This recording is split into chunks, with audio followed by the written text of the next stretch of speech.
بسم اللہ الرحمن الرحیم الصلاۃ والسلام علیکہ یا سیدی یا رسول اللہ وعلی آلکہ و اصحابکہ یا سیدی یا حبیب اللہ۔ عقود الجواہر المنیفہ، اس کی کتاب الطہارت ہے اور اس کا باب نمبر 32 پڑھنا ہے آج۔ بیان الخبر الدال علی النہی عن قراءۃ الجنب والحائض القرآن۔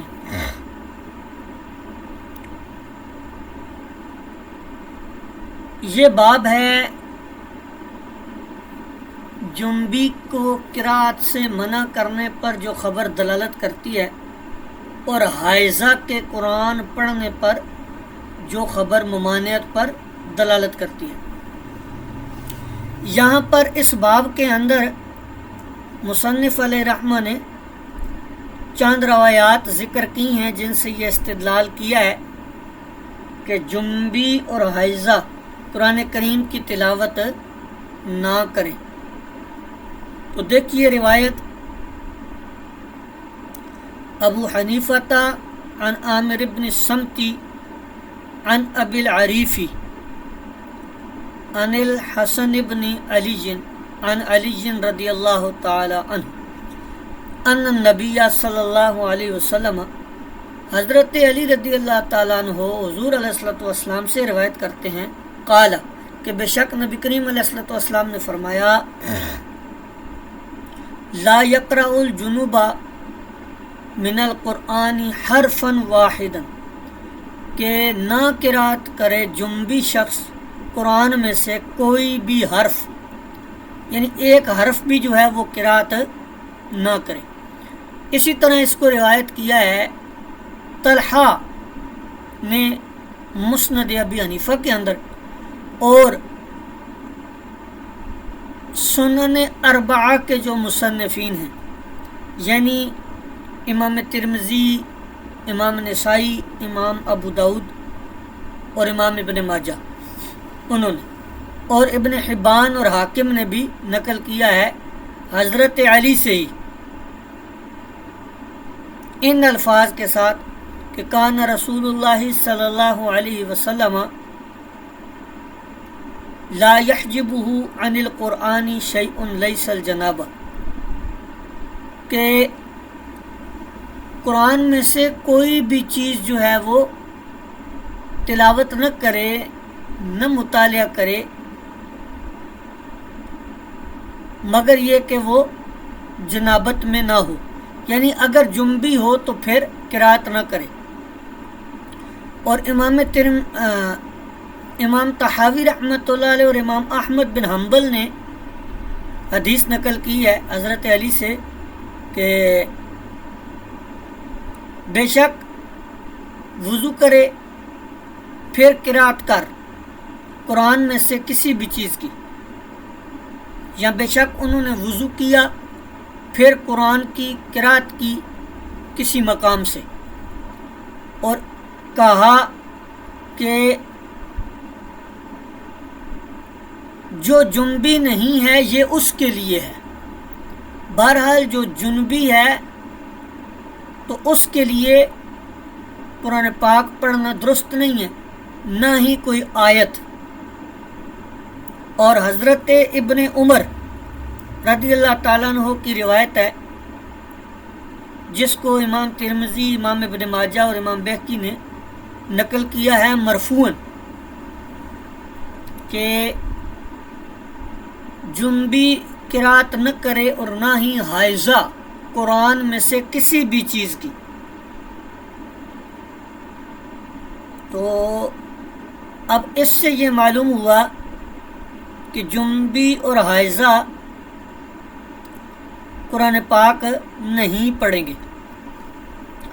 اب یہاں پر ایک مسئلہ آتا ہے کہ جو خواتین پڑھاتی ہیں قرآن پاک تعلیم دیتی ہیں تو وہ ایام مخصوصہ میں کیا کریں گی؟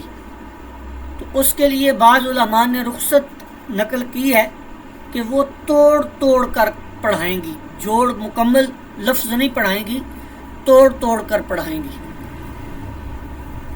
اور اس کے بعد اگلا باب ہے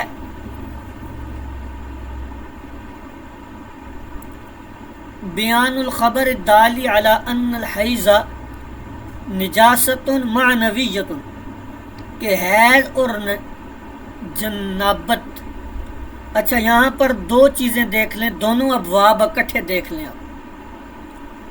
بیان الخبر الدالی علی ان الحیض نجاست معنویت، اور اس سے نیچے والا باب دیکھیں بیان الخبر الدالی علی ان الجنابت نجاست معنویت، یعنی کہ یہاں پر مصنف علیہ رحمہ یہ بات بیان کرنا چاہتے ہیں، واضح کرنا چاہتے ہیں کہ حیض اور جنابت یہ ظاہری نجاست نہیں ہے، معنن نجاست ہے، یعنی حکمن نجاست ہیں۔ تو دیکھیے حدیث ابو حنیفہ عن حماد عن ابراہیم عن الاسود عن عائشہ رضی اللہ تعالی عنہ، حضرت عائشہ صدیقہ رضی اللہ تعالی عنہ روایت کرتی ہیں ان رسول اللہ صلی اللہ علیہ وسلم، کہ حضور علیہ الصلوۃ والسلام چادر میں میرے ساتھ لیٹے ہوتے تھے اس حال میں کہ میں حائضہ ہوتی تھی۔ تو حضور علیہ الصلوۃ والسلام نے فرمایا کہ بے شک تمہارا حیض تمہارے ہاتھ میں نہیں ہے، یعنی کہ یہ کوئی ایسی چیز نہیں ہے کہ جو حائضہ عورت ہے اس کو چھونے والا بھی ناپاک ہو جائے گا، ایسا نہیں ہے۔ اسی طرح امام ابو یوسف نے روایت کیا ہے کتاب الآثار کے اندر، اور امام مسلم نے بھی اس کی تخریج کی ہے، اور سنن اربعہ کے جو مصنفین ہیں انہوں نے بھی اس کی تخریج کی ہے۔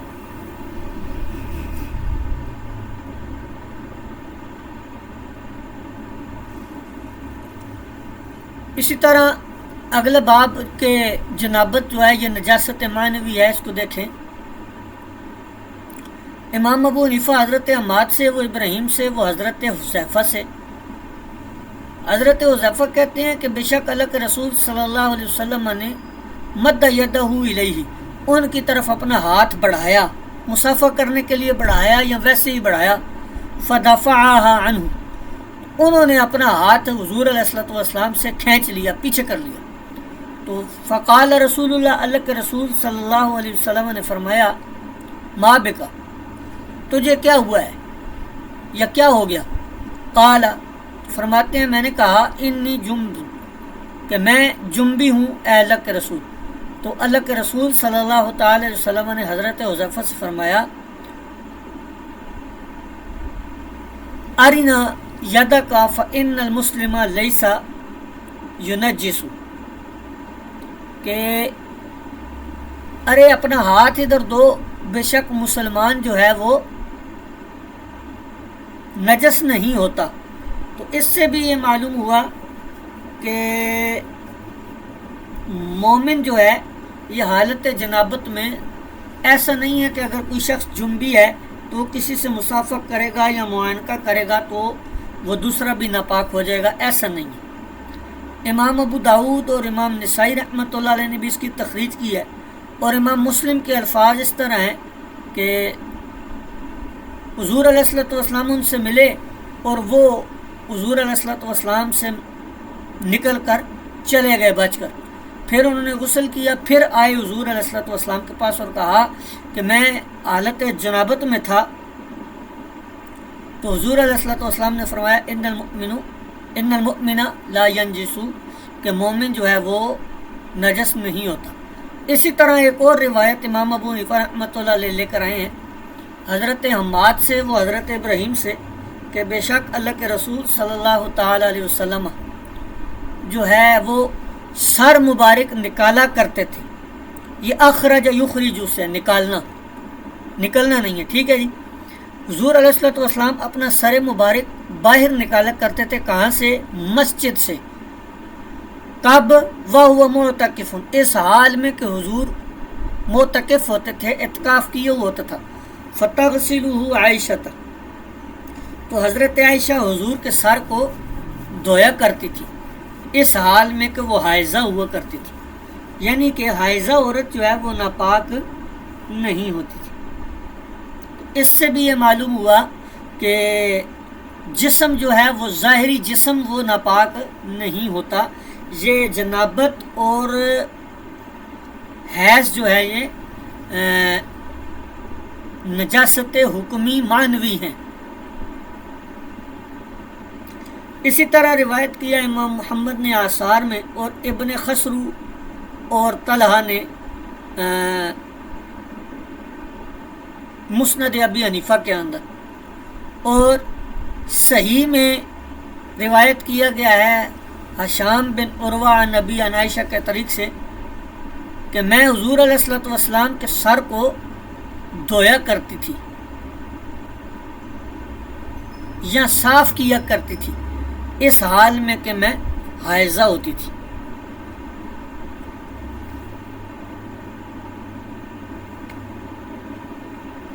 آگے اگلا باب دیکھیں، بیان الخبر الدالی علی کراہیت النخامۃ فی المسجد، یہ فی السجدی لکھا ہوا ہے، یہ فی السجدی نہیں ہے، فی المسجد ہے، یہاں پر ان سے مس پرنٹنگ ہوئی ہے، یہ فی المسجدی لفظ ہے۔ مسجد میں ناک کی رینٹ پھینکنے کی یا تھوک پھینکنے کی کراہیت کا بیان، اس پر جو دلالت کرتی ہے خبر اس کا بیان۔ امام ابو حنیفہ حضرت حمید سے، وہ حضرت انس سے کہ بے شک حضور علیہ الصلوۃ والسلام کھڑے ہوئے نماز کی طرف، حضور علیہ الصلوۃ والسلام نے دیوار قبلہ جو ہوتی ہے مسجد میں اس میں دیکھا، کیا دیکھا؟ ناک کی رینٹ، تو حضور علیہ الصلوۃ والسلام نے اس کو اپنے ہاتھ مبارک سے کھرچا اور دیکھا گیا حضور علیہ الصلوۃ والسلام کے چہرے پر ناپسندیدگی کے آثار کو۔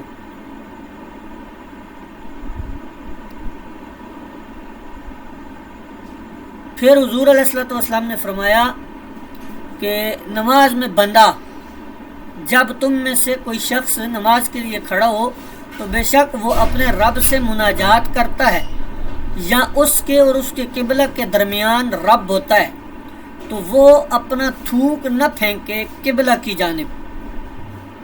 ہاں لیکن اگر زیادہ ہی مجبوری ہو، پھینکنا ہی پڑے، تو پھر اپنے بائیں طرف اپنے قدم کے نیچے، اپنے بائیں طرف پھینک دے اور اپنے قدم کے نیچے اس کو کیا کر دے، یا اپنے قدم کے نیچے ڈال دے۔ تو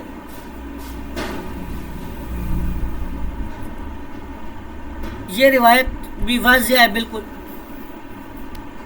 اس سے یہ معلوم ہوا کہ مسجد کے جو آداب ہیں ان کا خیال کرنا چاہیے۔ اور اس کا ازالہ کیا ہے؟ اس کا ازالہ ایک روایت کے اندر آیا کہ مسجد میں تھوکنا گناہ ہے، اور اس کا ازالہ، اس کو کیا کرنا ہے؟ مٹا دینا ہے یا دفن کرنا ہے۔ تو حضور علیہ الصلوۃ والسلام کے دور میں مٹی ہوتی تھی نیچے، کچی نا، تو کچی ہوتی تھی تو پھینک کر اوپر مٹی وغیرہ ڈال دیتے تھے۔ اب یہ اس حدیث پہ عمل کرنا کافی دشوار ہے، اب ایسا نہیں کرنا ہے۔ آگے دیکھیے، بیان الخبر الدالی علی ان المصلی اذا غلبہ البزاق کیف یفعل، کہ جب تھوک جو ہے وہ غلبہ کرے کسی نمازی پر تو وہ کیا کرے۔ اس کا میں آپ کو پہلے ہی بتا چکا ہوں، حضرت انس رضی اللہ تعالیٰ عنہ سے روایت ہے کہ اللہ کے رسول نے فرمایا کہ مسجد میں تھونکنا یہ خطا ہے، گناہ ہے، اور اس کا کفارہ اس کو دفن کر دینا ہے۔ آگے ہے بیان الخبر الدالی علی فرق المنی فی من الثوب ان کان یابسا،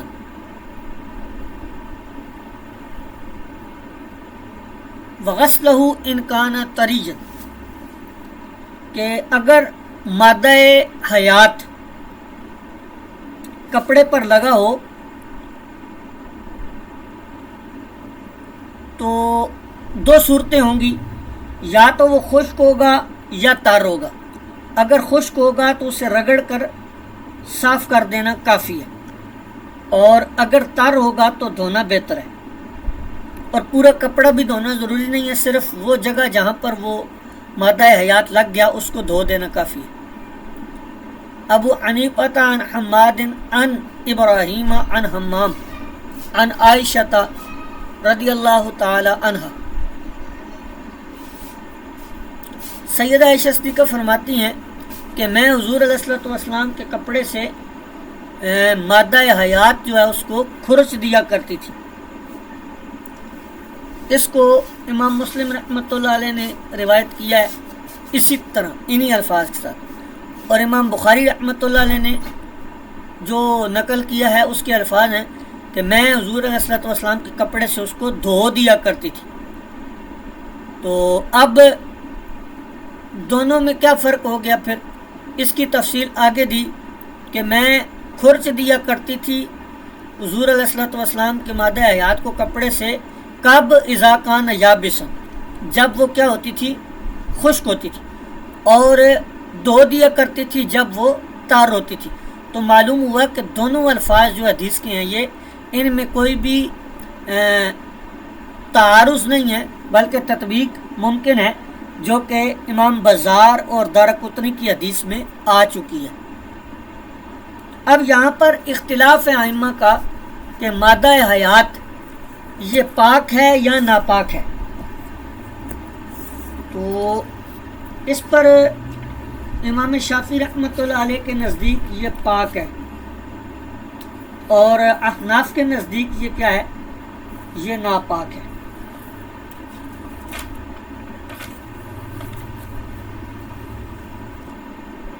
تو اسی کے ساتھ آج ہماری یہ کتاب الطہارت جو ہے یہ مکمل ہو گئی ہے، اور ایک باب آپ کو میں نے آج بھیجا ہے گروپ کے اندر، اس کے بنا کر خلاصہ بھی اور مکمل نوٹس بھی، وہ چونکہ بہت مفصل عبارت ہے تو اس کو آپ نے وہیں سے دیکھ لینا ہے۔ اس کا میں نے دونوں طریقے سے آپ کو بھیج دیا، مکمل عبارت کا ترجمہ بھی یہ باب المستحاضۃ کیف تطہر، کہ جو مستحاضہ عورت ہے وہ طہارت کیسے حاصل کرے گی، تو یہ میں نے مکمل آپ کو بھیج دیا ہے، اس کو آپ نے وہاں سے دیکھ لینا ہے جو آپ کو میں نے پیش کیا ہے۔ تو یوں کتاب الطہارت ہماری مکمل ہو گئی ہے۔ کل آپ لوگ اور پرسوں 2 دن آگے اب آپ کی کلاس جو ہے وہ روکی جائے گی، کلاس تو ہوگی لیکن اس کو ہم کیا کریں گے؟ اعادہ کریں گے، تھوڑا دہرائیں گے اسباق کو کتاب الطہارت کے۔